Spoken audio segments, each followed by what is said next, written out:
This is the Nether, and that's me flooding it. Wait, how is he doing that? But what would it look like if I flooded this entire part of the Nether and transformed it into an aquarium? First, I'm going to need to build a place to contain all the water, which is why I'm going to build a huge glass border going around the island. I've done 3 layers, and I've already run out of glass.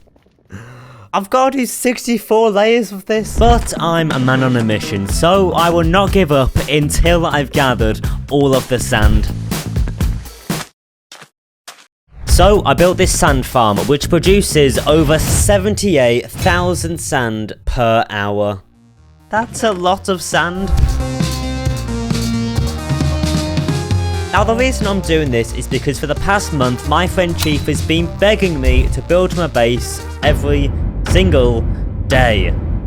It's really becoming a problem. So to fix this issue, we agreed on a simple game of rock, paper, scissors. I win, he leaves me alone. He wins, I give in and build him a base. But I've studied up on rock, paper, scissors. I know the strategies. I'm not gonna lose. Shoot.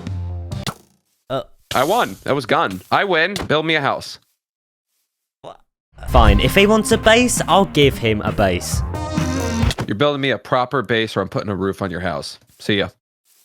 Now, I have a strict policy against roofs. I don't like them. So, to keep my base completely roof-free, I'll need to build Chief the coolest looking base in Minecraft. So that is all of the glass now placed down. But now comes the fun part, flooding the Nether. So, to do this glitch, we're going to need these 2 ingredients. So, if you put the lava down here and replace it with glow lichen... that isn't supposed to happen. Turns out, to flood this part of the Nether, we're going to need to downgrade the world to an old snapshot version. But to do that, I'll need to get a download of the world. Oh, that was easy. So now I have the single player world. All I have to do is flood that version of the Nether and then send that world back to the server owner. This is definitely going to work. Also, Chief just messaged me saying I have 50 hours to complete his base. So I'll have to get this thing working and fast. Where is the base? Hang on. Where is everything? Wait, did I get the chords right? I did. Where on earth is it gone? This is the part I realised. Going back in versions of Minecraft resets the world. So if I place some blocks here, go back to this snapshot, and now the blocks are gone. Which means all that hard work I put in over the last few days was all for nothing. There is no way I'm rebuilding this entire thing. Well, that was a waste of time. But now the base is finally ready to be completely flooded. But first, I'm going to have to collect a bunch of glow lichen, which is why I built this beautiful glow lichen farm. I don't know how it works, but it does, and that's all that matters. So if we place some lava down, then replace it with glow lichen. Wait. It actually worked? Wait, this never happens in a Miles video. Alright, let's get to flooding this place. Now, if you want to know how this whole thing works, I have absolutely no clue. I just saw this on YouTube. But this was the only way I could find to flood the Nether. So I poured an all-nighter, collecting lava, placing lava, collecting lava, placing lava, eating cereals. And this should be it all done. Oh my god, this is so satisfying to watch. And we have finally flooded the Nether. And now we've just got to transfer this Nether onto the EchoCraft server, which I'm still not sure if the admin's on board with yet. But after a few hours of asking and some slight spamming, I received this message. So I hopped on the server and headed over to the base coordinates. Oh my god, it's actually here. We are the first people to put water in the Nether. Don't look that up. Now, the actual base is going to consist of 4 different quadrants, with the main sleeping quarters being centered in the middle. But each of the 4 quadrants will all be personalized to things Chief would need for his base. So let's start off with the first area, where we will capture Chief, his very own pet. Yeah, I'm not getting him a dog. Now, Chief recently did a video all about the Warden, so what better pet to get him than Minecraft's most dangerous mob? Oh, God.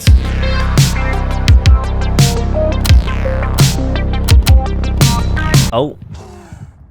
Well, Actually, Warden, stay right there so I can build you your base. Now, what better base to build for him than a giant Warden statue?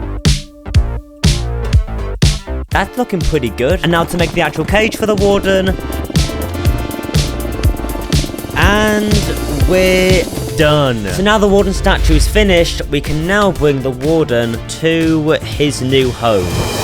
Ah! Run, Miles! Yeah, this was gonna be a lot harder than what I thought. Alright, follow me, Warden. Wait, where is he? Ah!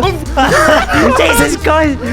And while I'm running away from the Warden, we are closing in on 200,000 subscribers. So for every subscriber I get, I will be placing down one block of TNT and then blowing the entire thing up. So claim your TNT, and if you like my content, you might as well. Now down the hole, down the hole, down the hole! He's in, he's in! That went so much better than I thought it would. Now all I've got to do is block the hole in the header, and bam, the Warden is now complete. Meaning we can now start construction on the actual base. Now the one thing every good base needs is a giant volcano. How did you get here? The best way to build this volcano is to make a rough outline of it on the floor and then slowly build it up from there. Okay, this is looking pretty good until you come round and see I've only done one side. Yeah, I'm gonna get back to building. And now to fill this place up with lava. Thankfully, this was pretty easy as I'm literally surrounded by lava. Alright, this looks really good. But while I've been making this volcano, Chief has been messaging me non-stop about his base. And I really don't want him to build a roof on my house. So to make the volcano even cooler, I'm gonna put a donkey inside of it. Now, Chief made an entire video dedicated to this donkey. So what a better way to please him than trapping a donkey in his base. Oh. Okay, follow me, donkey, into your new home where you will never see the light of day again. Progress was going great at this point as I completed 2 out of the 4 quadrants of the base. But things are just getting started as I'm about to rebuild this entire ocean monument just to act as Chief's storage room. Why are guardians so annoying? Yeah, Chief doesn't really have any items to store yet, so that'll do. This better be worth it. But for now, let's move on to the final section by building a huge coral reef. Then to spice up the surface, I built a giant yacht and finally a mini jet ski. It doesn't actually work. This place is really starting to come together now. However, there is still one major issue with this space that I just cannot ignore any longer. Did you just see that 1 tick of damage I just took? Well, that, my friends, is called drowning. Too long underwater and you die, which is a major issue for a base, which is completely submerged underwater. Luckily, there's a block called the Ocean Conduit, which fixes that issue as it allows players to breathe underwater forever. But the only way to get this is by obtaining a super rare item called the Nautilus Shell, which only drops from underwater zombies. This is gonna take a while.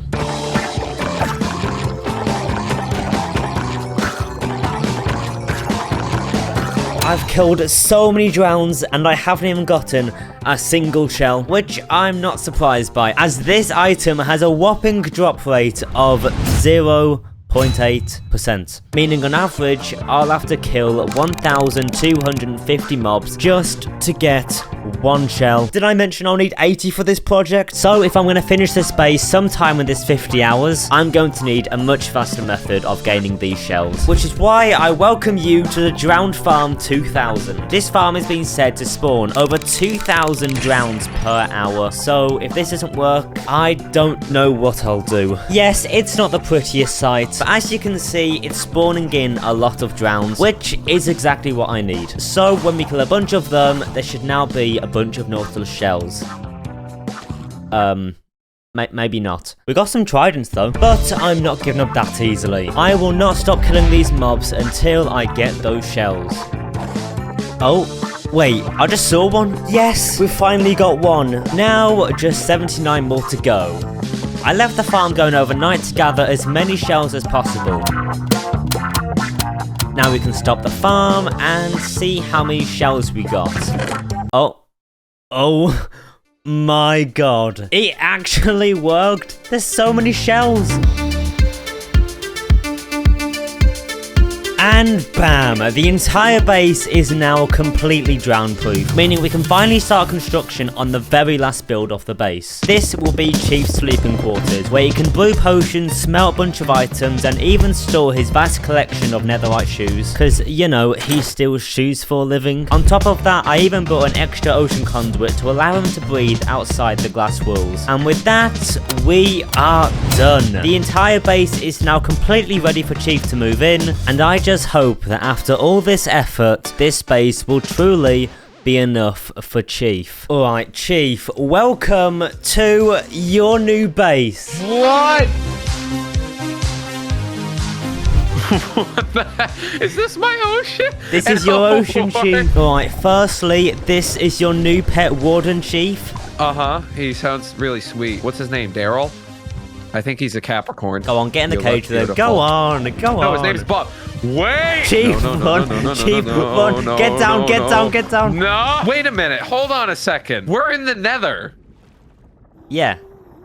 How did that take me so... Why is there water in the Nether? Wait, you just noticed. What? Hello. Oh, yeah. Do I have a yacht? You have a yacht. These are your living quarters where you can sleep.